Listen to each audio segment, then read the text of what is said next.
అంటే ఉండాలంటున్నారా, ఉండొద్దు అంటున్నారా? అంటే మీరు చెప్తున్నప్పుడు ఇంగ్లీష్ అనేది కామన్ అనుకో, ఇంగ్లీష్ కామన్ ఉండదు. వరల్డ్ వైడ్ ఏదో అనుకుంటున్నాం. ఓకే, మన ఇండియా పిల్లలు బాగా వైడ్ కూడా- చదువుకోవాలా, సో ఇంకెక్కడికి పోయినా ఇదే సేమ్ మీరు అన్నటువంటి ఐఐటి ఐఐఎం ఎక్కడికి పోయినా మాట్లాడలేదు, స్టార్ట్అప్ చేయాలన్నా ప్రజెంటేషన్ ఇవ్వాలన్నా అదే అవసరం అవుతుంది.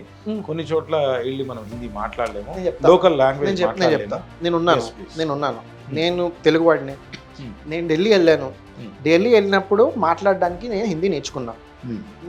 నా Hindi almost as fluent as my better fluent then my Telugu. నేర్చుకున్నాను, ముంబైలో ఉన్నా నేర్చుకున్నాను. ఎందుకంటే ఈ లాంగ్వేజ్ ప్రాక్టికల్ యూస్ ఉంది, దీనివల్ల పని జరుగుతుంది అని నేను నేర్చుకున్నాను. నార్త్ ఇండియా వాడు ఆడ బెంగళూరు వస్తున్నాడు. Bengaluru is the silicon hub, IT hub. వాడు నేర్చుకుంటున్నాడా కన్నడ, నేర్చుకుని ట్రై చేస్తున్నాడా కన్నడ. ఆడ కన్నడ చిన్న చూపు నేర్చుకోడు, లోకల్ లాంగ్వేజ్ పో అంటాడు. హైదరాబాద్ ఎంతమంది వస్తున్నారు, వాళ్ళు ఎవరైనా తెలుగు నేర్చుకునే ప్రయత్నమనే ఇస్తారా? సెటిల్ అయిపోతాడు, అపార్ట్మెంట్ చేసుకుంటే నేర్చుకోడు, ఎందుకంటే చిన్న చూపు. నార్త్ ఇండియన్స్కి సౌత్ ఇండియన్ లాంగ్వేజ్ చిన్న చూపు, హిందీయే మెయిన్ లాంగ్వేజ్ అని చూస్తారు. ఇది రియాలిటీ, ఇది మనం యాక్సెప్ట్ చేసుకోవాలి. అంటే క్వశ్చన్ ఏంటంటే ఇప్పుడు హిందీ ఉండాలంటారా, సౌత్లో ఉండొద్దు అంటారా? ఏం చెప్తారు? ఇప్పుడు మనం హిందీ నేర్చుకుంటే నార్త్ వాళ్ళు కూడా వాళ్ళు ఒక సౌత్ ఇండియన్ లాంగ్వేజ్ పిక్ చేసి నేర్చుకోవాలి.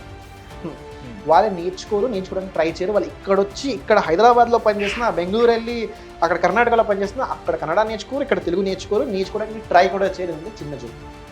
చిన్న చూపు అది రియల్గా చెప్పాలంటే అంతే. లాంగ్వేజ్ మీద చిన్న చూపు అంటున్నారా మీరు? అంతే, కాతర్లేదు కదా. మనం అక్కడ నార్త్కి వెళ్తే మనం హిందీ ఎందుకు నేర్చుకుంటాం? పనికి వస్తుంది. మనం హిందీ కానీ మాట్లాడకపోతే చాలా మంది కమ్యూనికేషన్ అవ్వదు, పోపో అంటారు. వాళ్ళు మన అకామిడేట్ అవ్వరు. మనకి హిందీ రాకపోతే ఇంగ్లీష్తో ఈజీ కదా, హిందీ వాళ్ళకి రాదు కదా. అక్కడ వాళ్ళకి రాదు కదా. మన లిటరసీ రేట్ సౌత్లో హై కదా. మనకి ఇక్కడ నార్మల్ వాడు కూడాను మనకు తెలుగు రాకపోయి మనం ఇంగ్లీష్లో పడినా ట్రై చేస్తాడు, ఇంగ్లీష్లో ఏదో చెప్పడానికి, హిందీలో అయినా చెప్పడానికి ట్రై చేస్తాడు. అకామిడేట్ చేస్తాం మనం. గెస్ట్ బయట నుంచి వచ్చేనే మనం కొంచెం అడ్జస్ట్ అవి వాళ్ళతో ఉంటాం. నార్త్లో మీరు హిందీ రాకపోతే వాడంత అడ్జస్ట్ అవ్వడు, మనమే వాళ్ళ కోసం అడ్జస్ట్ అవ్వి హిందీ నేర్చుకుంటాం. మనం సౌత్ వాళ్ళు we take the pressure, we take the responsibility of learning Hindi. అక్కడికి వెళ్తే రాకపోయినా మనం ట్రై అయితే లెవెల్ బెస్ట్ చేస్తాం. వాళ్ళు ఇక్కడికి వస్తున్నారు, హైదరాబాద్ వస్తున్నారు, బెంగళూరు వస్తున్నారు, పని చేస్తున్నారు, జాబ్ చేస్తున్నారు, హౌస్ కూడా కొంటున్నారు.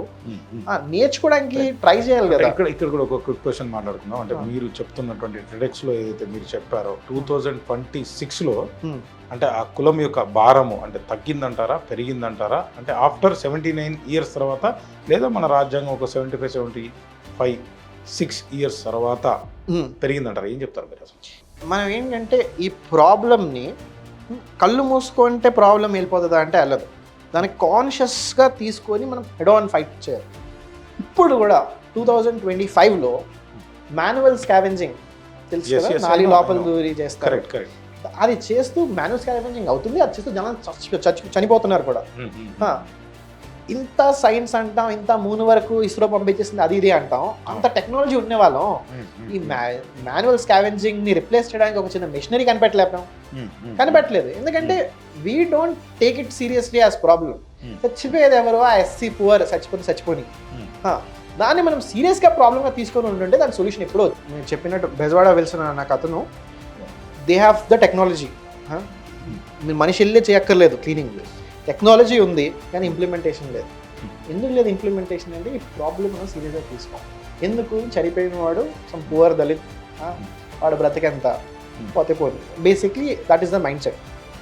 ఇంకోటి కూడా నేను మీకు ఇమాజినేషన్లో చెప్తా. డెవలప్మెంట్ అంటాం. డెవలప్మెంట్ అంటే మనం ఏం చేస్తాం? ఒక ఐటీ సెక్టర్ పెట్టేస్తాం, ఒక 2-3 కాలేజీలు పెట్టేస్తాం, ఆ కాలేజీ గ్రాడ్యుయేట్ వాళ్ళందరూ ఐటీ సెక్టర్కి వెళ్ళి పనిచేస్తారని చెప్తాం. ఇది డెవలప్మెంట్ అంటాం.